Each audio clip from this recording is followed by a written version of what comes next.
Top of the morning, it's Wednesday, October 11th, 2017. Welcome to Fox News First, your first stop for today's news.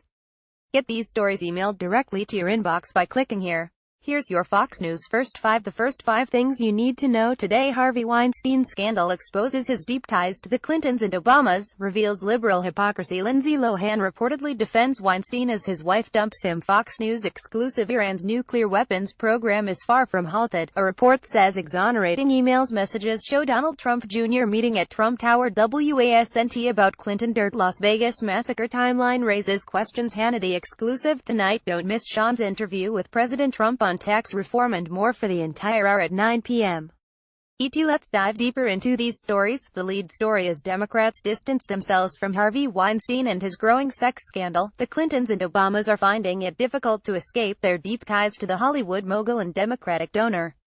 5 days after sexual harassment allegations first surfaced against Weinstein, Hillary Clinton broke her silence, saying she was shocked and appalled. Hours later, the Obamas released a statement of their own, saying any man who demeans and degrades women in such fashion needs to be condemned and held accountable, regardless of wealth or status.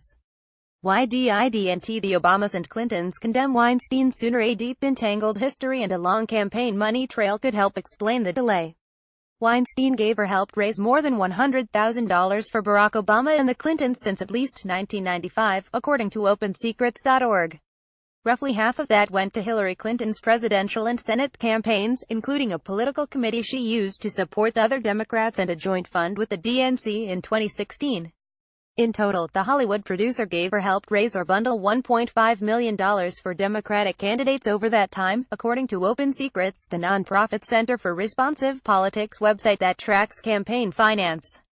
Weinstein, who was fired from his own company Sunday following sexual misconduct allegations dating back decades, hosted 2 Hillary Clinton fundraisers just in the last election. Mean Girl defends Harvey, then retreats. Lindsay Lohan reportedly defended Harvey Weinstein on social media as his wife announced she was leaving him.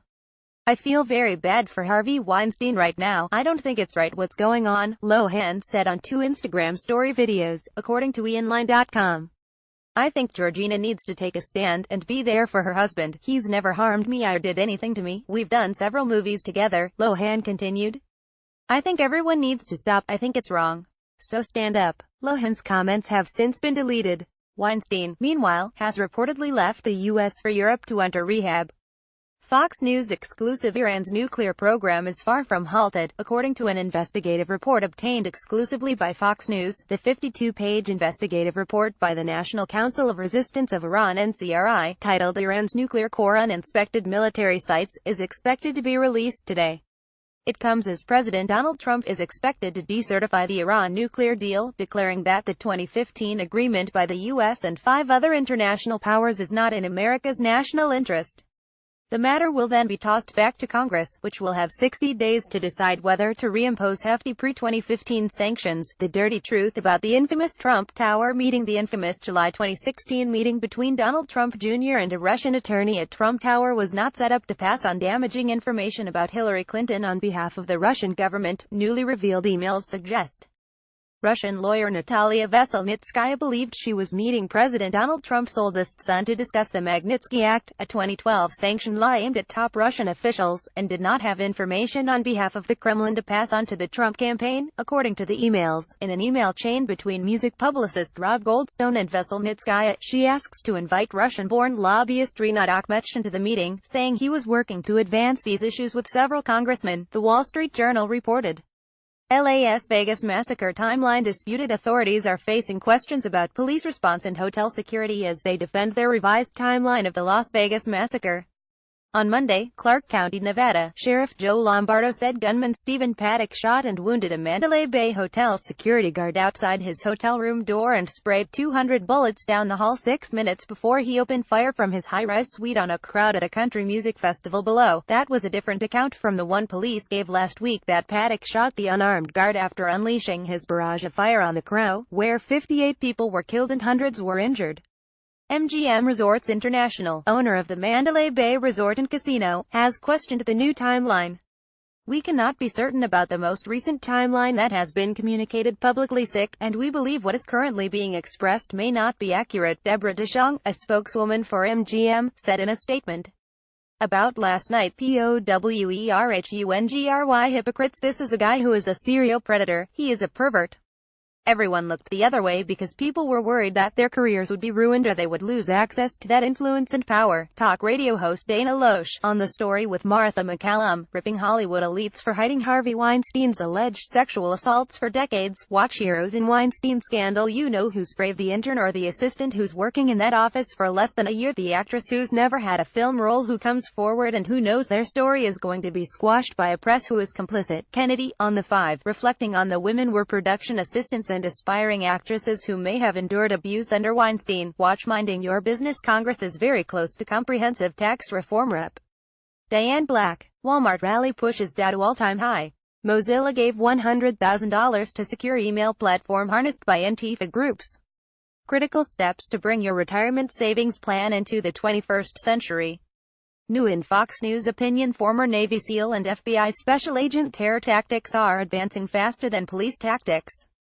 Trump's immigration proposals would foster a more prosperous, less divided America. Rules for NFL radicals. You have the public's attention, now do something with it. Dad first. My son got a quiz about shooting Trump, now he is facing death threats. Hollywood squared. Star Wars The Last Jedi trailer reveals 3 theories. How Arnold Schwarzenegger tricked Sylvester Stallone into a bad movie. The origins of cosplay. How is it different from Halloween? Lost Prophets singer Ian Watkins reportedly began relationship with fan from prison. Did you hear about this? Next generation U.S. Postal Service truck starts zipping around town. NASA 2017 stealthy Chevy trucks for soldiers. Opioid crisis. Researchers employ new method to track overdose victims. Meet the military dentist who moonlights as Instagram fitness blogger. Stay tuned on Fox News. Fox Friends, 6 a.m. ET. Meet the farmer who used his fields to send a message to the NFL rep. Marsha Blackburn reacts to Twitter reversing its stance and allowing her controversial Senate campaign ad to run on its social media platform. Hannity, 9 p.m. ET. President Trump sits down with Sean for the entire hour in an exclusive, wide-ranging interview in Harrisburg, Pennsylvania. On Fox Business Mornings with Maria, 6 a.m. ET. Jason Furman, former chairman of President Obama's Council of Economic Advisors, weighs in on the chances for tax reform and President Trump's anticipated executive action on Obamacare. Varnico, 9 a.m. ET. Border Patrol Union President Brandon Judd sizes up President Trump's new immigration plan. Countdown to the closing bell, 3 p.m. Eastern Time. House Ways and Means Committee Chairman Kevin Brady tackles the latest in tax reform. On Fox News Radio, The Brian Kilmeade Show, 9 a.m. ET to 12 noon. ET. Former Sen. Joe Lieberman gives insight on the possibility of Trump decertifying the Iran nuke deal. Sen. Lindsey Graham weighs in on the latest rumblings from North Korea and Trump's immigration plan. On this day 1991, while testifying before the Senate Judiciary Committee, Anita Hill accuses Supreme Court nominee Clarence Thomas of sexually harassing her. Thomas reappears before the panel to denounce the proceedings as a high-tech lynching. 1987, the Names Project AIDS memorial quilt is unfurled for the first time on the National Mall in Washington, D.C. The 7,000-pound quilt bears the names, personal effects and, in some cases, ashes of AIDS victims. 1968, Apollo 7, the first manned Apollo mission, is launched with astronauts Wally Schirra, Don Fulton Eisele and R. Walter Cunningham aboard. 1910, Theodore Roosevelt became the first former U.S. president to fly in an airplane during a visit to St. Louis. Thank you for joining us on Fox News First. Enjoy your day and we'll see you in your inbox first thing Thursday morning.